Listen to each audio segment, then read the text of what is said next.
Okay, I wanted to do today an axiomatic development of determinants to give you the basic idea of what's going on. In order to start that here, I'm going to first introduce a little notation.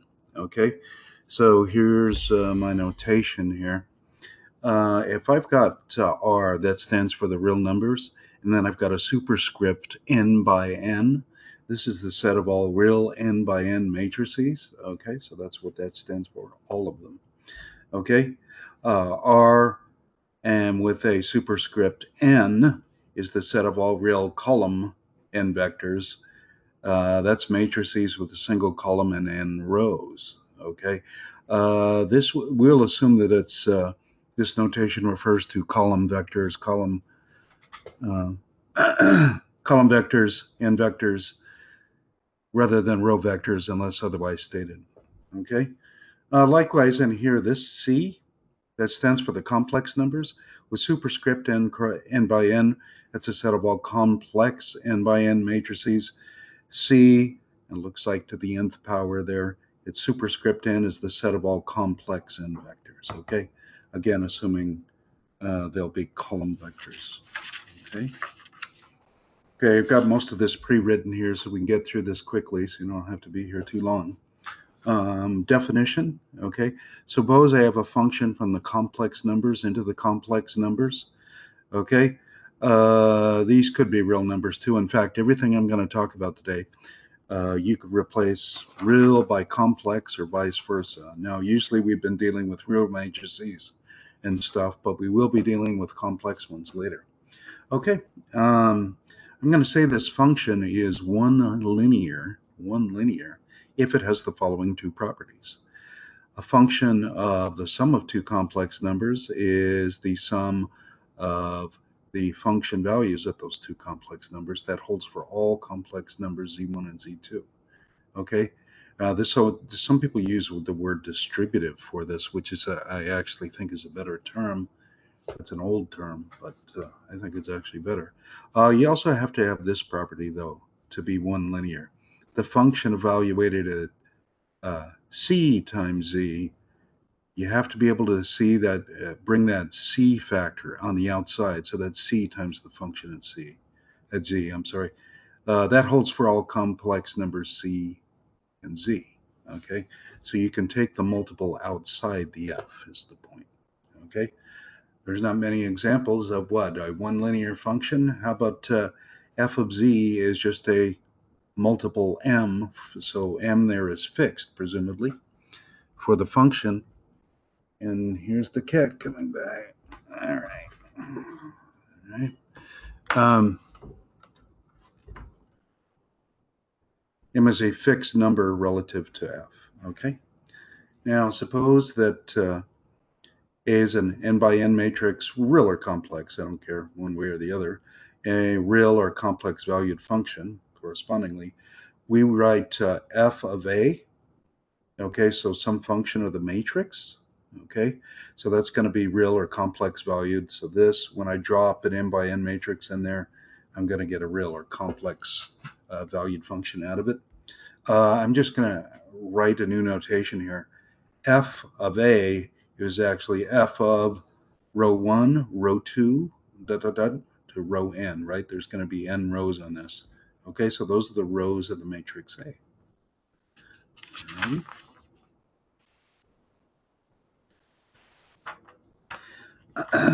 Now I'm going to really be getting into the axiomatic development of determinants here. Okay. Now D here for the moment doesn't really stand for determinant. This is just another definition here. Okay. We had one linear. Let's talk about n linear. Okay. Suppose I have a function of an n by n matrix, real or complex, I don't care. D of the n rows is what we're going to consider. This is going to be called n linear if the following holds. Okay.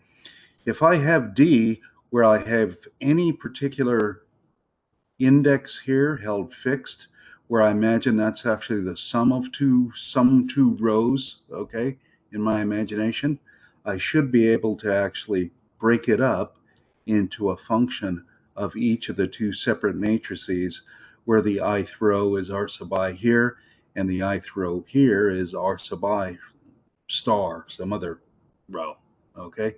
And this is supposed to hold for I goes from 1 to n, okay? All right, so it's kind of like this, only you should be able to do it with what? Rows, okay? So if I've got a particular row, I hold all these other ones fixed, but this is the sum of two imaginary, some rows in my imagination. I should be able to break D into these two sums here, okay? And the other thing here, you can see how similar this is to the one linear definition. If I've got some ith row here and I'm multiplying it by c, again, c is real or complex, I should be able to bring that c on the outside of the entire function. Okay, so this is just c times d of a now. Okay, that holds for all constants. I goes from 1 to n. Okay, this is sort of an exercise for you. The product of the main diagonal elements in a sequence, in a square n by n matrix, is n linear. Can you prove that? Okay, the product of the main diagonal elements in an n by n matrix is n linear. Okay, that's not the only example of n linear function. In fact, we'll see the determinant is actually going to be an n linear function here. Okay, we got to have some more definitions here first, though. Okay, a function going from what? Here I just chose to write it this way. These are what? The n by n real matrices being mapped into the real numbers. Okay, so what happens? A real matrix drops into the function, and what pops out is a number, right? A real number. Okay, again, these could be replaced by complex numbers, and we'll be doing that later. Okay, but anyways, this function is going to be called alternating, and we'll see why that's good language here in a minute. If uh, the function evaluated at the matrix is 0 whenever A has two identical rows. So if I have two rows that are the same in some matrix and I drop it in there, I should always get what out of it? 0. Okay. This is cool. This, if a function satisfies a property like that, we call it alternating.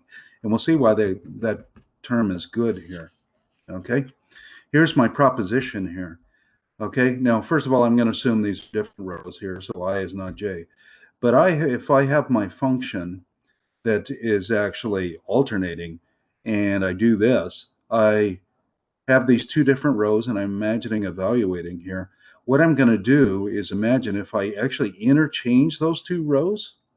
Okay, so you notice how uh, row j is in what was the I spot, and the ith row is in what was the j spot. That's what I'm trying to relate here when I write this. You're going to have a sign change. So you have a negative here. Okay, so the sign is alternates every time you do what? Switch to distinct rows. Distinctness here. Okay, alrighty, let's see why that holds if a function is alternating. Okay, I'm going to do the following just to run through a quick proof here. Okay, that I've got scribbled out for you. Okay, suppose my matrix here is, I imagine these are the rows. Okay, I have row I and J that I'm going to interchange. Okay, so those are different rows. And I go D of that matrix. Okay, just to show you what I'm aiming at here. Now I claim the following is 0, and let's see why. I've got D at R1. I've got the sum of the I and J row here in the ith place, and the sum on the I and the J row here in the jth place. Otherwise, the matrix is held the same, right? That's the only change. Well, these are identical rows, right? Well, what happens when you've got identical rows in a function that's alternating? Well, it gets 0, right? So this is clearly 0 here. On the other hand, here's what I also want to mention here, that if this thing is supposed to be linear, okay, and linear here, okay, then I should be able to do the following. You see how I could do what? I could separate these two. So I've got an ith row there and a jth row here. These guys I didn't change yet. These are left the same. Remember? So this should be this. Okay, so I'm actually assuming what? That my function is alternating, and it's also what? N linear. Okay, now, okay, so that's clear. So this should hold, right? I'm just using the linearity property. Okay, all right. And then what I'm going to do, I'm going to use the linearity property on these guys too. So you see here, this would have what? R1I, R sub I, and then I broke it up this way. So you see the I and a J here. And I broke this one up that way, and I got an I and J here. Okay, so this should equal to this, again, using the linearity property. Should still be 0, by the way. Okay, now let's go ahead and take a look. Wait, now that whole thing was 0. What should this thing be? Well, I've got what? Two identical rows here, right? I've got the uh, ith row in the ith place. I've also got the ith row in what? The jth place, reference to the original. Okay, this is what it is. Okay, so this gets carried down. This is going to be 0. This is going to be what it is, right? Guys, look at this one. This is what it is. I've got what? Here's where I get the interchange here. Okay, so I got that. What about this last one? Ooh, I've got what? Identical rows again. So that's going to be 0. So you notice then that what? The sum of these two is 0. So that actually means they have what? Opposite sides. Okay. So that's a consequence of alternating together with what? Linearity. Okay. Or n linearity if you want. Let's talk about what a determinant is finally. Okay. All right. This is what a determinant is. Again, it could be complex numbers here, is a determinant function. I'm for the moment saying it's a determinant function. We'll see that's actually unique. It's the determinant function. Okay, it's got to be what? N linear. It's got to be alternating. Okay, and here's one last little stipulation that'll end up making this unique.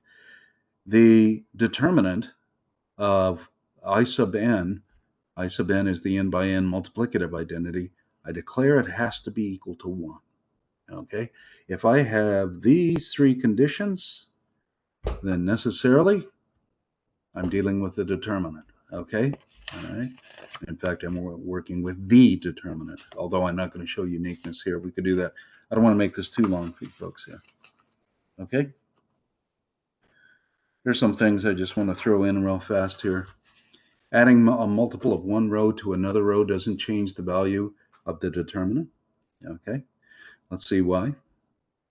Okay, suppose I have a determinant of a matrix A, and here's its rows. Let's say I've got these two distinct rows, the ith and jth row again. Okay, now what I'm going to do here is imagine adding C times, say, the jth row to the ith row. Okay, so I'll come down here, D evaluated at R1, and in here in the ith place, there's R sub I plus C, R sub J, everything else is unchanged, right? So all I did was take the multiple of this row and add it to that row, that multiple being C. Okay. All right, let's go ahead and use the linearity property and stuff. Let's go ahead and do this. I could break this up. I could break this into the sum of these two, right? So D of R1 through I, RJ through N, so all this, okay? And then when I take plus D of R sub 1 through C, R sub J all the way through. Okay, I could bring what? I could bring the C on the outside. That's another thing I'm doing. So this was C, R sub J, but that's gone on the outside. And then I have R sub J, R sub J. But wait a minute, what's that going to be? That's going to be 0, right? So I've got D sub A plus C times 0. That's D sub A. It's unchanged, right? I do.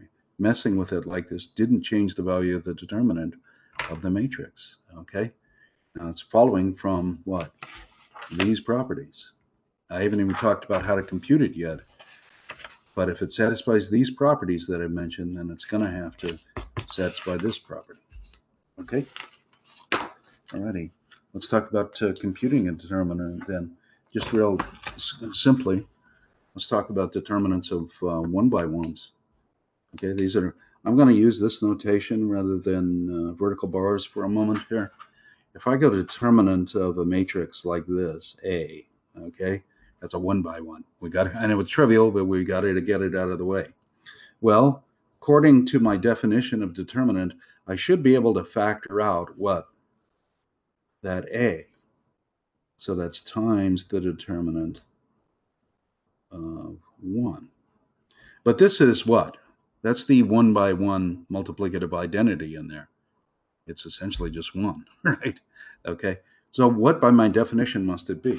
According to my definition of determinant, it's got to be in every case 1. So that's actually 1. The value of that is 1. So that's A times 1 is A. Okay.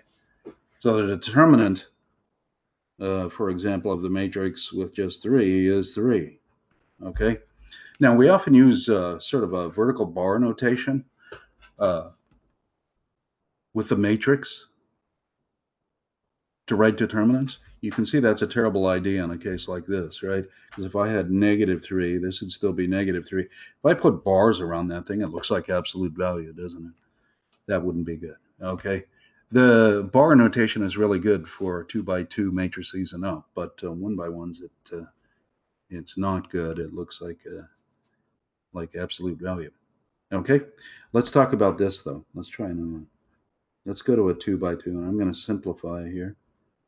Okay, take a simpler case. Let's do this. Now remember, I should be able to do what? I've got a row, a multiple of that row, that first row. It's A times, I'm going to leave a little space here. It's A times, okay? But I could do the same thing here, right? Take the B out. You could say I get 1, 0 here, and I get 0, 1 here. But what's that matrix? Oh yeah, that's the what? I sub 2, the 2 by 2 identity. Its determinant is, by definition, going to be 1. So we must have that the determinant of this diagonal 2 by 2 matrix is, in fact, just the product of the main diagonal elements. Okay, so usually we write this going over to the bar notation. Okay, now you guys know this. Okay. Let's make it slightly more complicated here, and I'll go over to the bar notation here. Okay, maybe I should have used a D there. That's probably better. Yeah, it didn't matter. Okay, A, B, C, D. Now I want that to be a 0 for now. Alrighty, let's try this one and see what this would be. So I've got an upper triangular matrix 2 by 2, right, on the inside there. What would this end up being? Can you figure this one out? Okay, what it would end up being? Well, you see, I could actually do this, right? I could actually factor out A, D, once again, and I'd have 1 B over A, 0, 1, right? Okay. So I factored out the A from the first row and D from the second row, and I'm left with this. Okay. Now I'm going to use the property there. I said what? A multiple of one row added to another row is going to leave it unchanged. And I'll show you here that I'm going to do this because what I'm imagining doing, let's put that in parentheses, I'm going to go negative B over A, row 2 added to row 1, replaces row 1. If I do that, you notice that just disappears and I'm left with 1, 0, 0, 1. Well, we already know that's going to be AD. Okay, so the determinant of this is A times D also. Okay, so that's going to be true in general, actually, not just for 2 by 2s, that if you have an upper triangular matrix, or in fact a lower triangular matrix, that it ends up being just what? The product of the main diagonal elements. Okay, now let's try this last one here. Let's do this. A, B, C, D. Notice I'm avoiding the double subscript notation on such a small matrix. There's no particular reason why we need to do that here. Okay, let's see if we can figure out this one here. What would end up happening here? Okay, let's go ahead and try this. There's different approaches we could take here. I could factor out the AD like I did before. Okay, when I factor out the A, when I factor out the D, okay, I'm assuming neither of these are zero. Otherwise, that would actually be quite easy. If any of them are zero here, you could go through that. But let's take this more involved situation here. Okay, so we're good on that so far. And then what do we want to do? We want to go ahead and take advantage of the fact that we know something about upper determinants of upper triangular matrices here. We're going to do the following. Suppose I do this. Negative C over A is row 1 added to row 2 replaces row 2. Okay, now that should leave this unchanged, right? So when I do that, let's think what would happen inside the matrix inside here. Well, I'm not actually changing, right, the first row, so I'll just leave that alone. I'm changing the second row here. So this negative C over A times this added to this, and what do we get? This is actually D. Sorry about my horrible notation there. What do I get? I would get 0 here, negative C over D, row A. What would I get here when I do this? Okay, I would get 1 minus BC over AD right there. Okay, this is an A, this is a D. I should make it a little more maxy there. Anyway, okay, now what's the determinant of this thing? Well, that's upper triangular, so I can go like this. So it's going to be the product 1 times 1 minus BC over AD, and I get what? AD minus BC. Okay, you guys already knew that, but I'm just saying here, notice this forces this. Okay, and we could go on with this type of idea here.